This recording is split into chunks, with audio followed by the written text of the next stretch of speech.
Cern Basher is here on a day when the Tesla stock is not having a good day compared to the rest of the stock market. What's going on, Cern? Don't say anything, huh? Don't tell anybody. Oh, because you're just buying.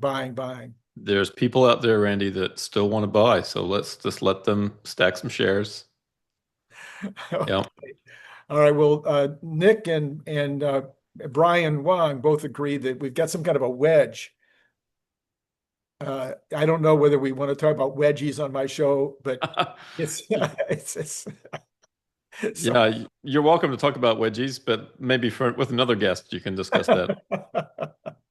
So, well, we've got robotaxis in San Francisco. Well, no, they're not called robotaxis.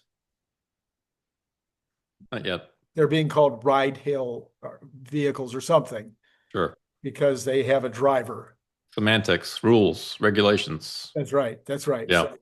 So, but the reality is that that's something that California makes us do Yes. until we have, I don't know, proof, miles. I don't know. It's pretty, it's not obvious. Feelings, I think. Feelings is the key. It is California. That's right. Feelings. Yeah. Feelings. Yeah. Well, we have some even more important news to discuss, Randy. We do? Yeah. Well, then in that case, I will let you begin the slideshow. This is, old news at this point, but I think some people missed it. Okay. All right. You know how we've been talking about more affordable models coming. Yes. We've seen them. We found them, and they're extremely affordable and quite tasty too. So you've had that's a picture from the actual location, and yeah, very Yeah, it's not my photo. I wish it was. Hopefully sometime, relatively soon I can get there and check it out. But I hear the hamburgers are quite delicious. when they're hot. When they're hot, some people claim that they've been cold at times, but Well, I have a feeling, yeah, yeah, I have a feeling that might have been biased reporting. could be. Could Yeah, be. Yep. Anyway, and if as a vehicle it's quite affordable, but it also makes for a good hat apparently. So that's a benefit. a good hat. Yes. Oh, okay. Yeah, I've seen some folks wear them on their head. I see. Okay. So I'm sure in the next, Paris fashion shows, we'll see some Cybertruck couture. Okay. Okay. All right. We have a new disclaimer today, Randy. I've been told that I needed to dumb it down a bit. Yeah. That the language is a little bit too difficult to understand. So now I've written it for a 7-year-old. For a 7-year-old. Okay. So I help people with money stuff. Okay. The talk that we have here, it's just brilliant advice. yeah. Note. Yeah. But when I talk here, it's just for fun and learning, like a story, right? It's not telling you what to do with your money. It's like buying toys or saving for a bike, important things like that. Anyway, it goes on. There you go. So for the 7-year-olds out there that watch my show every day. Yeah. And if there's somebody from, compliance somewhere watching this, just go back to a previous episode where I had the other disclaimer. That one's good. I think these are probably better. Could be. Probably, yeah. Certainly more readable and understandable. Sure. Yeah. All right. Well, apparently the cartoonists are still making fun of Tesla. This is a great sign, in my opinion. This is a good contrarian symbol when everybody's making fun of the company for, and its shareholders. So I guess they're thinking the shareholders now are crash test dummies. Still long Tesla. Yeah. And everybody else seems to have an air of superiority about them. Licking down their noses. Again, this is very encouraging. So take this, any Tesla shareholder out there that's at the bar crying in your drink, this is a good sign. Speaking of which, AI developed this for me this morning. And to Tesla shareholders, long-suffering Tesla shareholders, if you know, you know. That's all I want to say about this. That's all you're going to say. Yeah. All right. People have to figure that one out for themselves. If they're 7, they probably get it. They have to figure it out for themselves. Yeah. All right. Well, we did have some good news overnight. And this is what's driving the stock down today. is that Tesla's expanding a ride hail, a Tesla, in the San Francisco Bay Area. Right. So not robotaxi, as you mentioned, a ride hail, a Tesla. Yes. Um, and it seems to encompass a pretty large area. Right. And just to put it into some scale, this is relative to Waymo's operating area in San Francisco and then in the Silicon Valley area, Palo Okay. Alto. The blue is Waymo? Correct. Okay.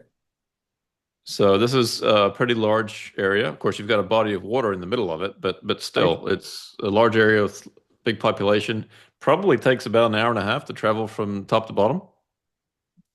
Yeah, maybe on a bad day. Yeah, Yeah. which is every day. And then, just to put things into perspective, because everything's not always bigger in Texas, Randy. Right, right. This is how the service area compares to Austin. Oh, okay. It's a bit larger. A bit larger. So Yeah. the folks in Texas I know are going to have some trouble with this, but Yeah. things aren't always bigger in Texas. Yeah. Well, California has been making that claim for a long time. Right. All right. And then last night, somebody did the first general public Model Y ride. Okay. And it cost them $37.44 for a 26-minute trip, Okay. 16-mile rides. I think that was about 235 a mile, if I'm not mistaken. Something Got like it. that. Got it. Okay. So pretty reasonable Yep. Yep. for the distance. Again, early days. We'll see how things evolve. Okay. And then we had some more good news. Tesla is going to expand testing, robotaxi testing, expanding to Brooklyn, Houston, Farmers Branch, Texas, which I guess is probably Dallas area, Tempe, Arizona, Henderson, Nevada, which is Las Vegas, Tampa, Claremont, which is Orlando, and Miami. Wow. And the reason is we've got job openings for Oh, vehicle operators okay. In those areas. in Okay. those areas. So that is also a favorable development that Wall Street does not care one iota about.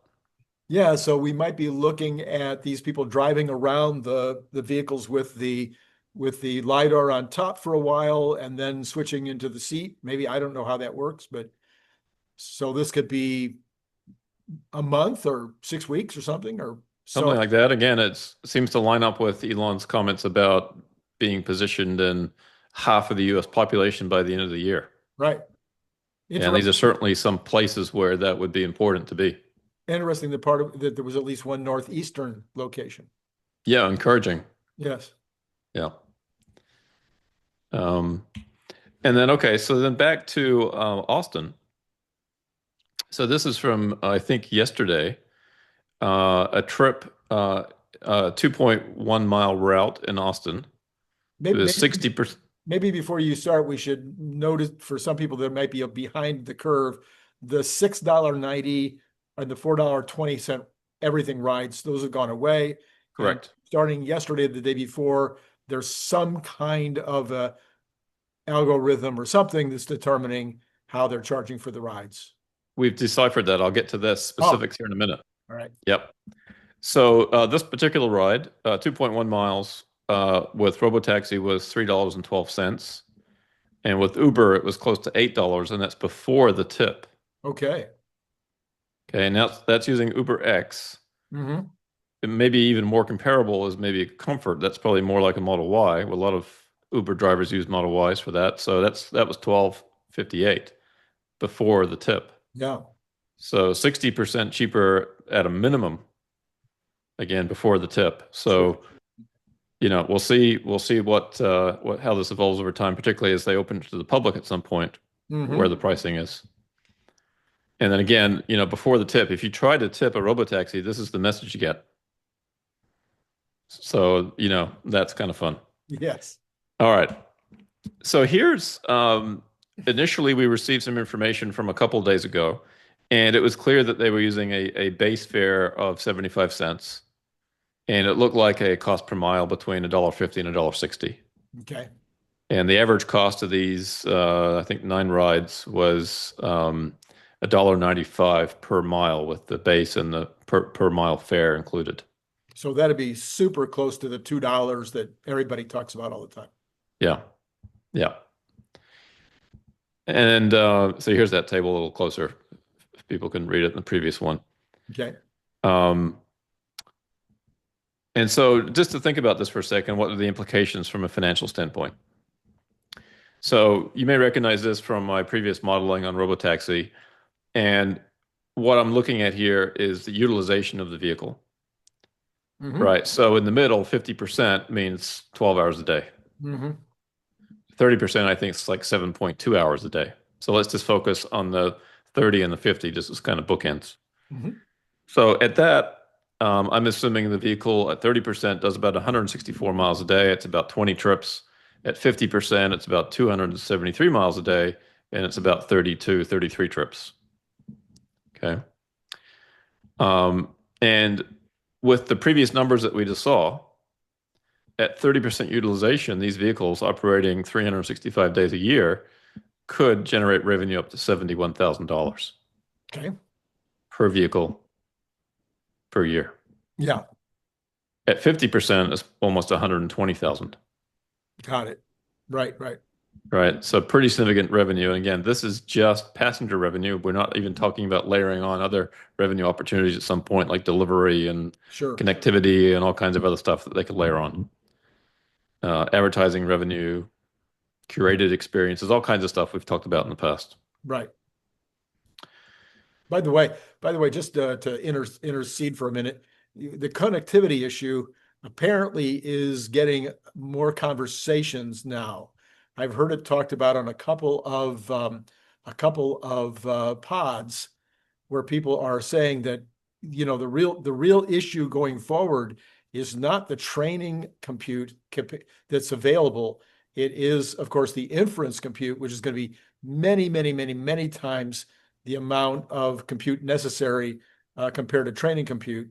And that this is where Elon has been talking all along, that maybe we would be able to gather the capability of these vehicles when they're not otherwise using the computers, Yes. and use them as inference computers. And so as every day goes by, that this is exploding, the necessity of getting a hold of that kind of inference compute is getting more and more important. Good point. So that means in that 50% scenario, half of the day, the car is not being used for driving and picking up passengers and taking people around. It's just sitting somewhere. So that compute could be used and to generate some revenue. Yep. Yep. Or other services like delivery and other things. So there's, Right. yeah, lots of opportunity to layer on some revenue sources here. And then here's how it would look from a profitability standpoint. The vehicles could earn between $30,000 to, let's say, $50,000 a year if we focus on that 30% utilization to 50. And we're looking at net margins of something like 45%. And this is Tesla fleet. Yeah, this is Tesla owned fleet for Right. those vehicles. Again, with the pricing that we just saw of an average of about $1.95 a mile. And this fits 100% within the space that we've been talking about for months. Yeah, it does. Now, yesterday evening, we discovered that the same person that did the trips on the previous day did another 11 trips yesterday, and he discovered that the base fare, well, he didn't discover this, but we discovered that the base fare was $1 per mile. Sorry, the base fare was $1, and then the fare per mile was also $1 for each. Oh. So instead of 75, 150, it's now $1 and $1, at least it was yesterday. So Tesla seems to be experimenting with some different pricing mechanisms. But the net result was that the total cost per mile for the passenger went from $1.95 down to about $1.25. Right, which is a big drop in one day. Sure. Yes. Now, of course, none of this really means anything because they've got a fleet of like 11 vehicles in Austin. So it's not like they're changing the market yet, but Right. it's indicative of things to come. Yeah. The other thing, it's indicative of things to come, and it's also indicative that Tesla is still, as you said, experimenting. Yeah. We don't really know what they're going to do. Based on AI today, it could be based on the ride. It could be totally based on the ride at that moment. Could be. Yeah. And we'll see how they end up doing this. Certainly, it was remarkably consistent for this person yesterday. Right. Now, the one thing that's lost in all these averages is the fact that Uber charges an arm and a leg and your closest relative for short trips, Right. right? So just saying an average per mile of 195 or 125 is not really getting at it. There are some situations where they've effectively charged, huge amounts of money, $20 a mile, Mm, for short trips, mm, or well above five. And so, there's a curve here. And unfortunately, I mean, there's enough data points, I think, to see what the curve is mhm. here. Certainly the cost per mile on longer trips is less, Right. but on very short trips, the cost per mile sometimes can be just insane. Mhm, mhm, mhm. Now, it may well be that Uber doesn't want these trips, right? Right. They're certainly pricing it that way. They're pricing it so that they're discouraging you from using it for short trips. Right. So this is certainly a nice opportunity for Tesla to meet that need at a much lower price. Uh-huh. Uh-huh. Okay. So that could be interesting to see how that develops. And then if we use that $1 base fare and the $1 per mile, this is how the numbers pan out. And we get to at 30% revenue of about 50,000. And at 50% utilization, we're talking about revenues of about 81,000 if this was sustained. Okay. Okay. So just to frame that up, and then from a profitability standpoint, profit per vehicle per year of, let's say, 1750 up to about $31,000 a year per vehicle, Right. and net margins in the high 30s. And that's at a 50% level. And so, if it was even at the 65% level, we would be back in that range where most of the pundits like you and me have been talking about, somewhere between 40 and $60,000 a year of profit for the car. Yeah. Now, when you look at the profit per vehicle, obviously, as a shareholder, you say, well, I want the higher one. Right.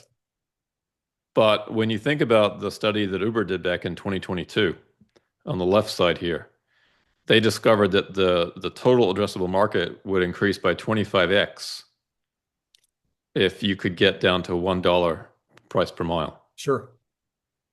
So while each vehicle might make less money, you can massively make it up for in volume. Mm-hmm.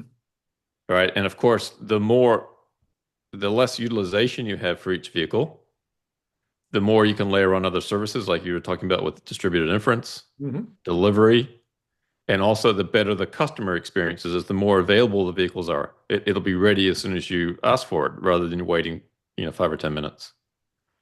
So there's massive advantages from a customer experience standpoint for Tesla to have a larger fleet, Mm-hmm. charge less, and they could still make a lot of money, A lot of money. Yeah.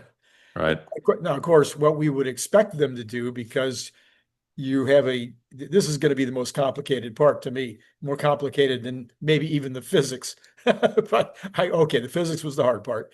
But once you've actually got the technological bridge is pretty much already hurdled, should be within weeks. We should be completely over that, talking more about regulation and dispatch.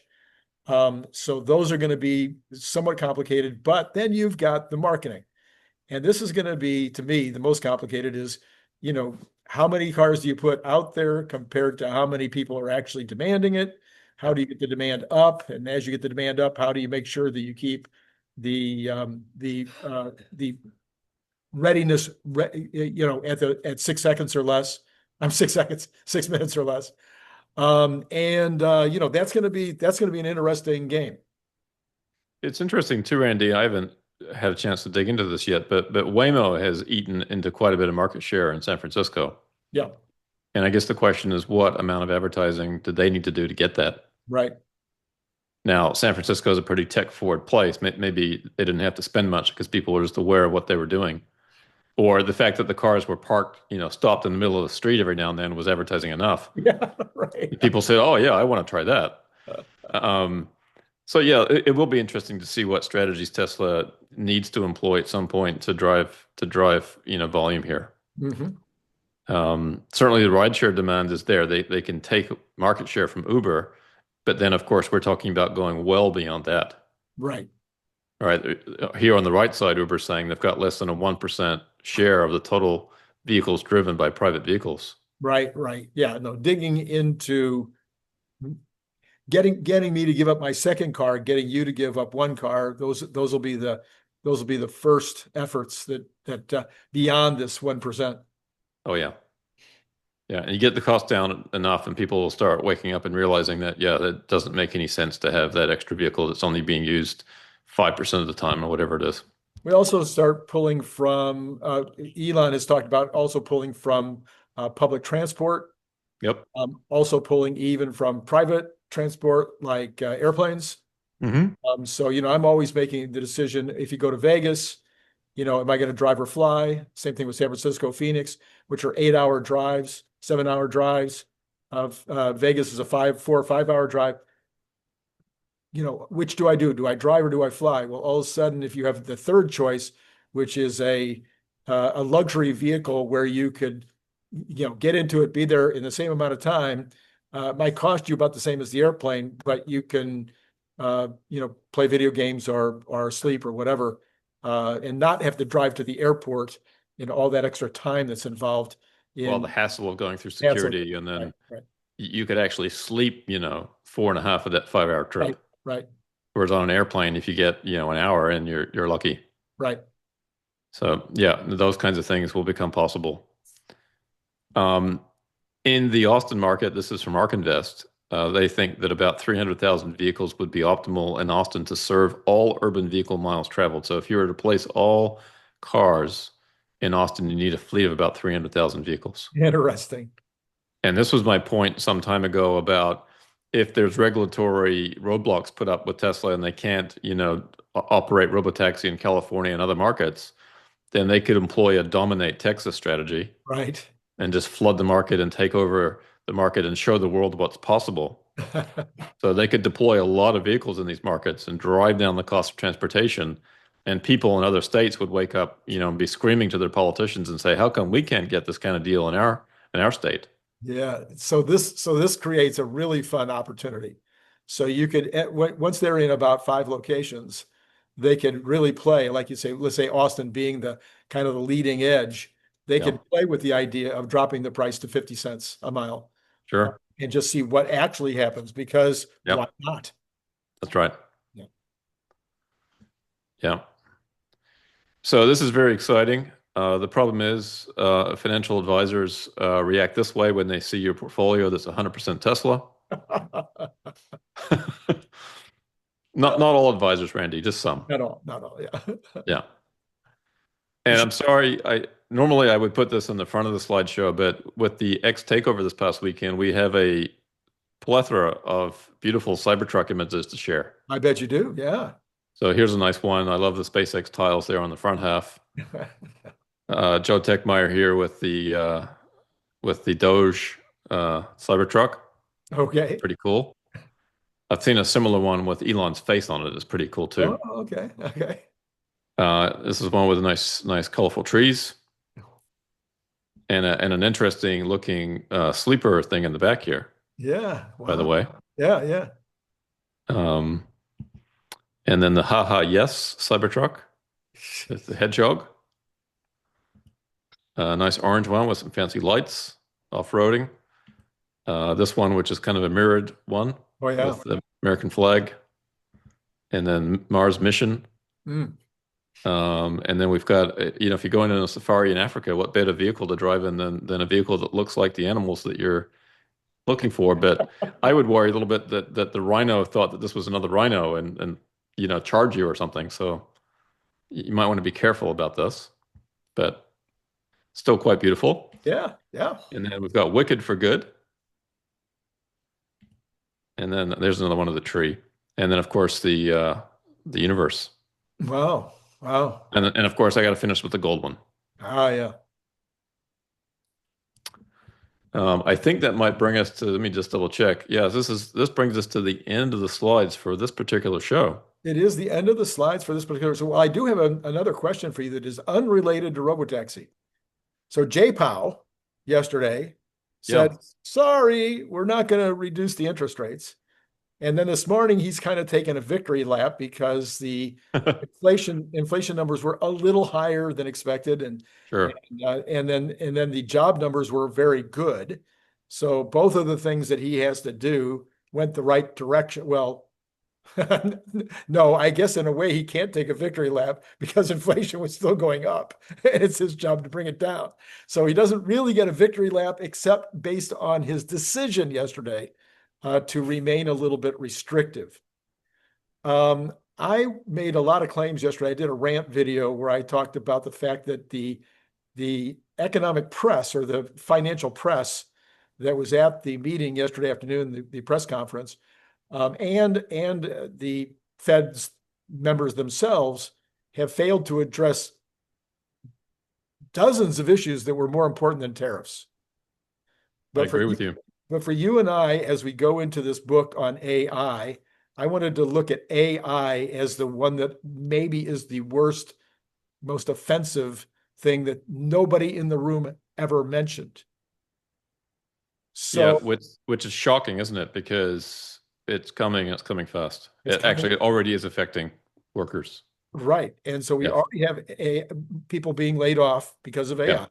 Yeah. And there's an argument going both ways with regard to whether that will create more jobs than it kills, which is what's happened in automation in the past, or whether there'll be a transition period at least where more jobs are lost before they're made. And then there's people that think it will kill jobs so badly that we'll need to go to some kind of universal basic income. Where are you falling on that? And also timing. Do you think we start seeing a lot of jobs lost next year? Do you think it's going to be a good thing in terms of jobs in the next 12, 18, 24 months? Where do you come down on all this? In the short term, it's positive.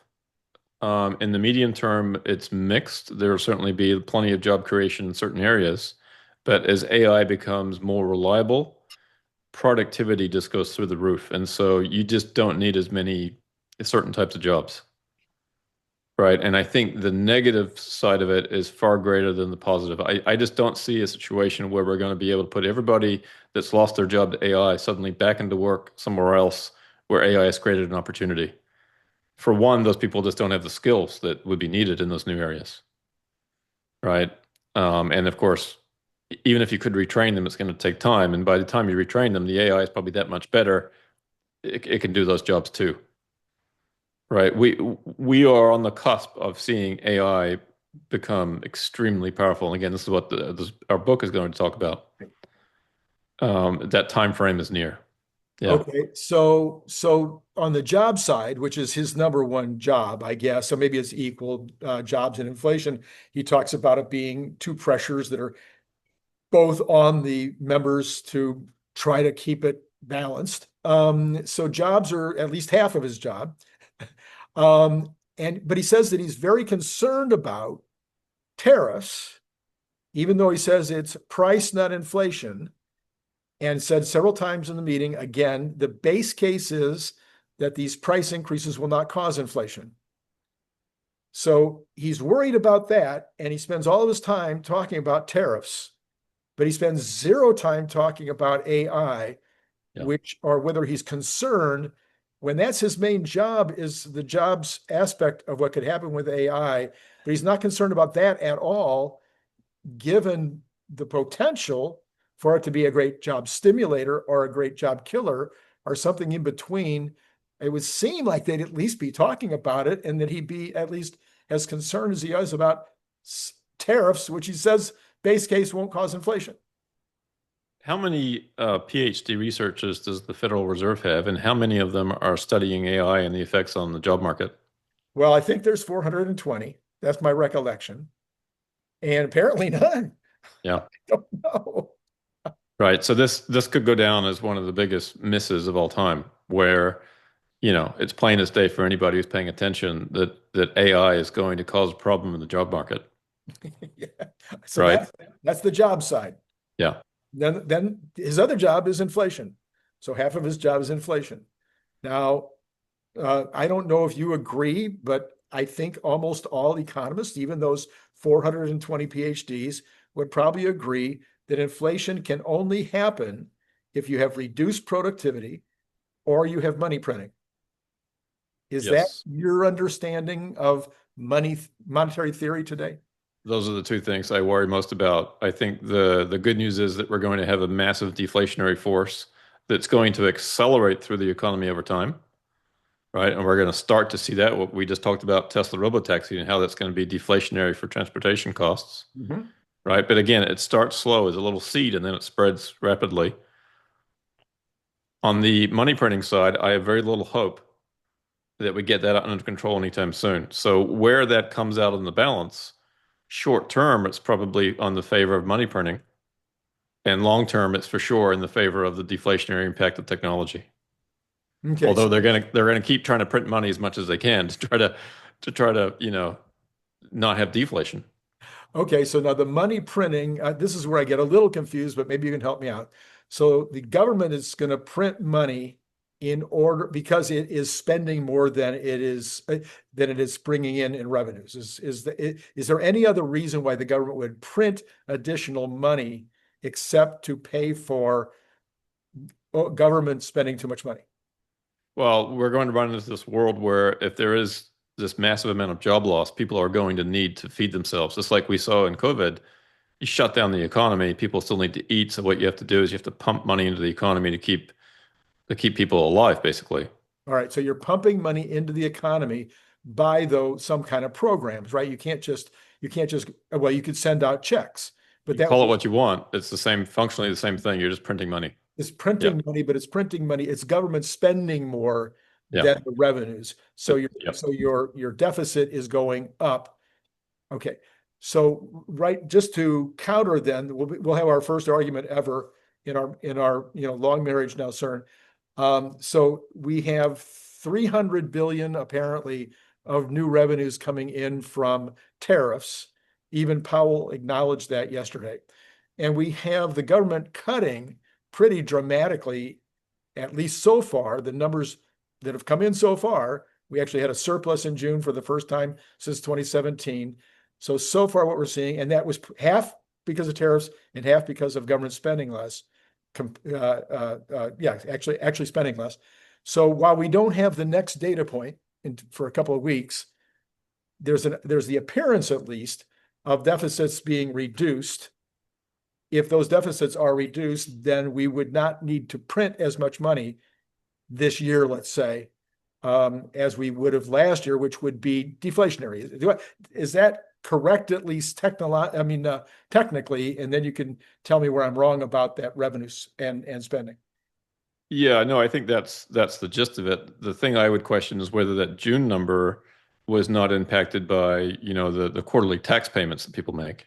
Mhm. That there may be some sort of, calendar or seasonal effects there that impact some of the month-to-month numbers. Mhm. Um, I would also be very shocked if it's very difficult for all politicians, whatever party, whatever stripe you are, to not print money, to not want to print money, to not overspend. And I'm not convinced that this administration is really that serious about it. I hope I'm wrong about that, but I'm not convinced of that. I think at the end of the day, we're going to find that they spend a lot of money in just some different areas. Okay, all right. And by the way, it might be warranted. Like if you're going to spend a lot of money in defense, that may be a very wise decision. Right, and that's where the increases are. Both Yeah. the two areas of increase on the big beautiful bill were in. Well, there's an increase, if you will, in terms of something that some people call spending, which is giving the people back more of their money by not charging them taxes for certain things like tips and overtime Yeah. and Social Security.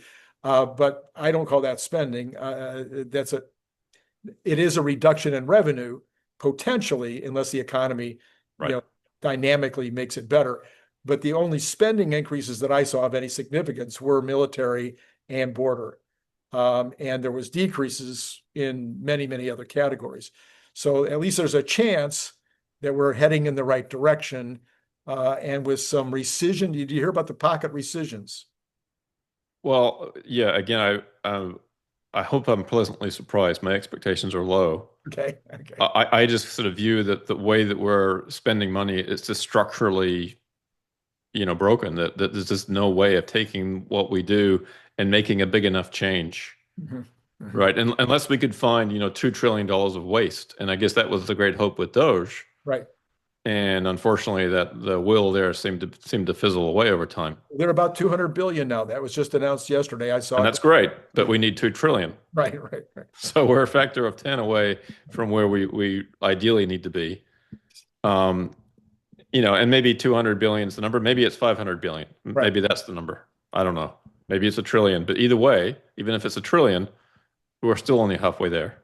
Right, right. Right. Now, Besant was calling for a total difference of 3%, going from 6% to 3%, which would be from Yeah. 2 trillion of deficit a year to 1 trillion a year of deficit. So if 300 billion of that comes in from tariffs, and if eventually the Doge and other things results in a net of $300 billion of lower spending, then that would only need another 400 billion in order to get to Besant's number. And what he's anticipating, and what I would anticipate, is that can come from the lower interest rates that would necessarily come about if you reduce inflation, and if you reduce spending, and if you get more revenues in from tariffs. All of that should give us some kind of benefit on the Treasury side. Let's hope so. I hope you're right about that. And at the very least, I think that relative to other countries in the world, to the extent we're working on our deficit and they're not, then that puts us in a more favorable light as far as capital flows and that kind of thing. So even if we don't get there, it's still a favorable thing. And maybe Right. and maybe it results in going from 6% to 5%, and that even would be at least directionally a good thing. Sure. Or 100 basis points reduction in rates would be huge. Right, right, Yeah. right. All right. Any other thoughts on the Fed call yesterday? Maybe that was my most important one. I had a list of like 9, but was there any other part of the Fed call that struck you? Well, in our next show, we're actually going to talk about AI and its impacts on jobs more specifically. Okay, great. So if you want, we can sort of table that part of the discussion to the next one. Let's do that. So either Friday night or sometime Saturday, check back in for CERN Part 2, and you'll find out some details of what might happen with the jobs numbers. Are you going to make me sleep in this shirt overnight so that I'm wearing the same clothes? Yeah, we're gonna do that, CERN. Yeah, 100%. All right. So, hey, listen, thank all of you. I just had the biggest month I've ever had on the channel. Awesome. By a nice. We passed 30,000 subscribers, which was a nice number to pass. And so if you haven't subscribed yet, done all that stuff, please do. But let's keep it going. Let's see if we can beat it again in August. But I appreciate you, CERN, for your part in that, because you are, one of the co-hosts that gets big numbers on this channel.